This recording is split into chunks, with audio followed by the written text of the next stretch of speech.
Just another nice day, about 68 degrees in sunny LA. Just kick back and enjoy the video and enjoy the ride. Sitting in traffic, other than that, it's peachy. I'm just finishing up my day of ride sharing and going to get some grub and making a YouTube video.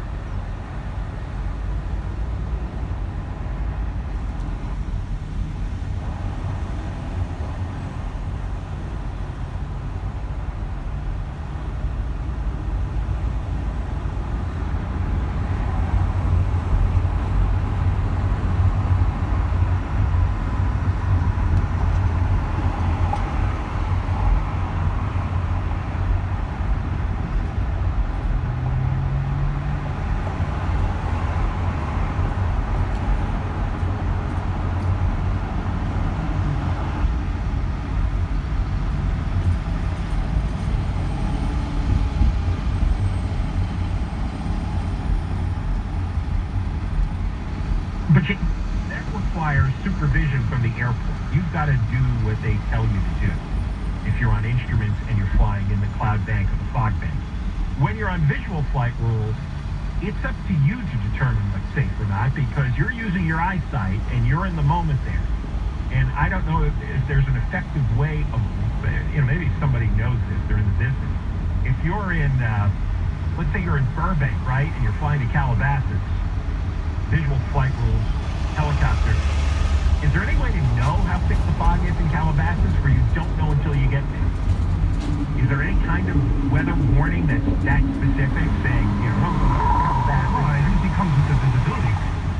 Right, right, but with fog, the visibility range varies, in 5 minutes. That fog can come and go, depending on how much sun breaks through and stuff like that. But guess what? And I'm looking at his story. He wasn't flying under VFR, which is visual flight rule.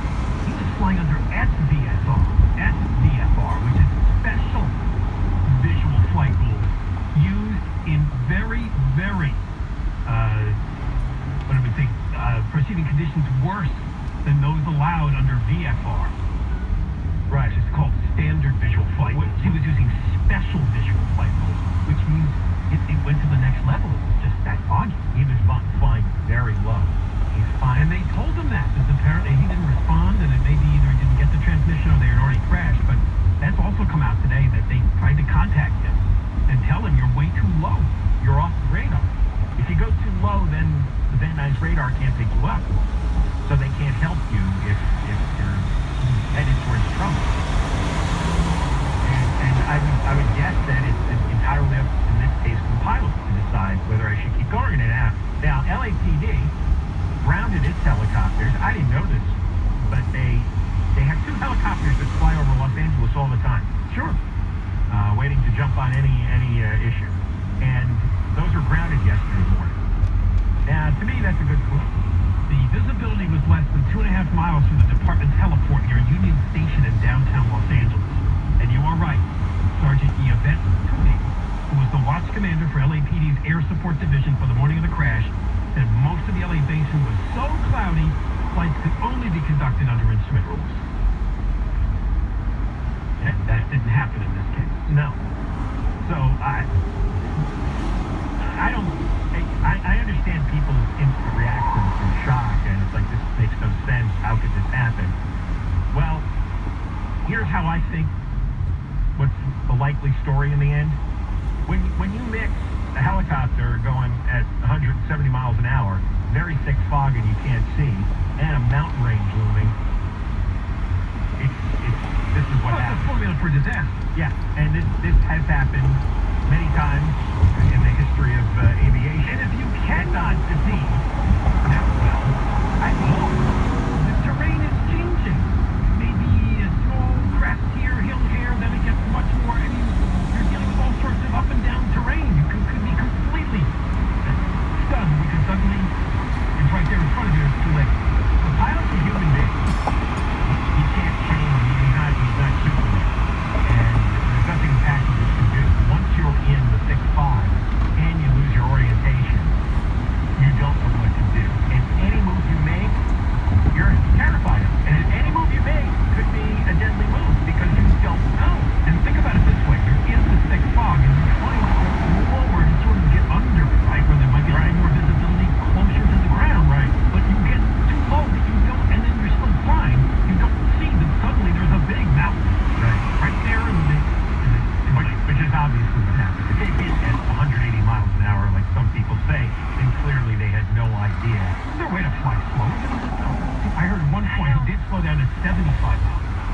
Yeah, I don't know. That's why I'm kind of doubting that there was mechanical problem because he had floored it.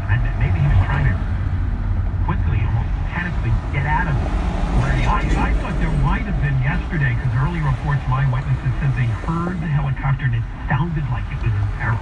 Like there might be a mechanical problem. You hear like sputtering kind of. Yeah. I mean, the thing is, it was so close there.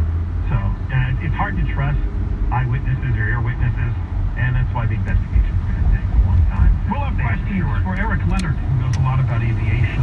Come on after 3 o'clock with his analysis of this. We got more coming up. Johnny Ted, KFI, Deborah Marquez News. A team from the National Transportation Safety Board has started the investigation into what caused that helicopter to crash, killing Kobe Bryant, his 13-year-old daughter, and 7 other people in Calabasas. Federal officials will be holding a news conference at 4 this afternoon, and KFI will be carrying it live. Teachers at Huntington Beach High School have new trauma training skills thanks to a student.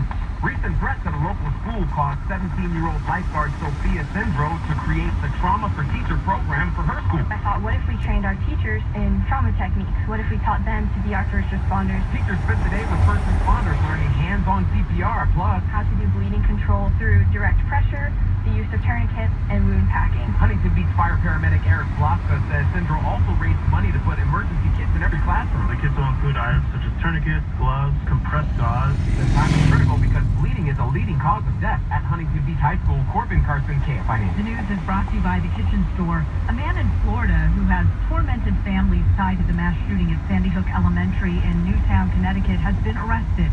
Aaron Kotursky says Wolfgang Halbig has pushed a conspiracy theory that the mass shooting in 2012 was a hoax. Leonard Posner, whose 6-year-old son Noah was killed in the shooting, told police Halbig has continued to harass him over the internet by releasing his social security number, date of birth, and other personal information to hundreds of people via email. Halbig was booked today for unlawful possession of personal identification. One of Harvey Weinstein's accusers has testified at his rape and sexual assault trial in New York. Mimi Hallie told jurors today how she tried to fight off Weinstein in 2006 before he sexually assaulted her at his apartment in the city. Weinstein is also charged with raping an aspiring actress at a hotel in 2013. Weinstein insists any sexual encounters were consensual. And a new social media challenge is sparking warnings from fire officials across the U.S.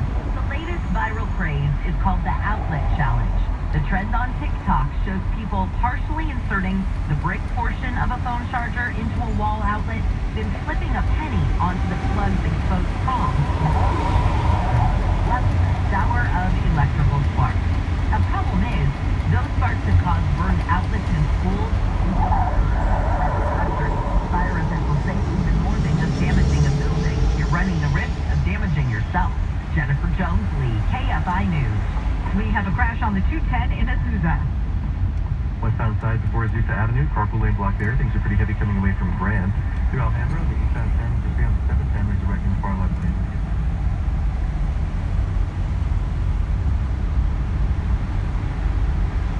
Downtown LA traffic. You have to love SoCal traffic.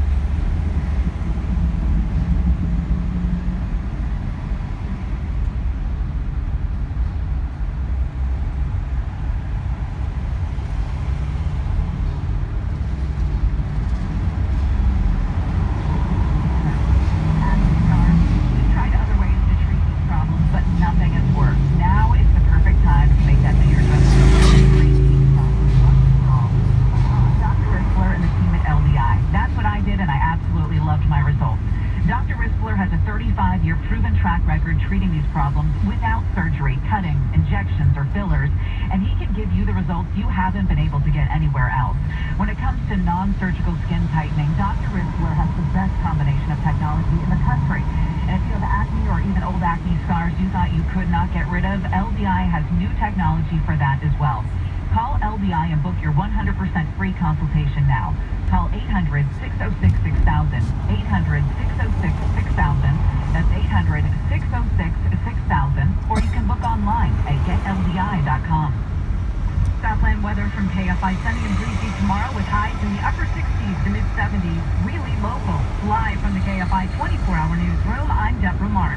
Everybody loves the thought of a fresh start. If you're sick Jessica, struggling financially, if you have some bad debt dragging you down, Oak Tree Law can help. A father in Pasadena fell $48,000 behind on his mortgage, and the bank issued a sale date on his home. Oak Tree Law stepped in and immediately stopped the sale date and got a modification with a lower interest and payment. Another story from Murrieta, a woman with $99,000 in credit card debt, wages being garnished. Oak Tree Law was able to erase 100% of the debt and remove the wage garnishment entirely. A listener from West Covina had a $250,000 lien placed on their house from a failed business. Oak Tree Law was able to get the lien stripped off the property and eliminate $486,000 in credit card and business debt. Real stories, real people. So no matter what your situation is, no matter what kind of debt you have, if you need help and you're tired of stressing, call Oak Tree Law right now. 800-542-2949. 800-542-2949. Start 2020 with a clean slate. Call 800-542-2949. 800-542-2949. Do you have enough money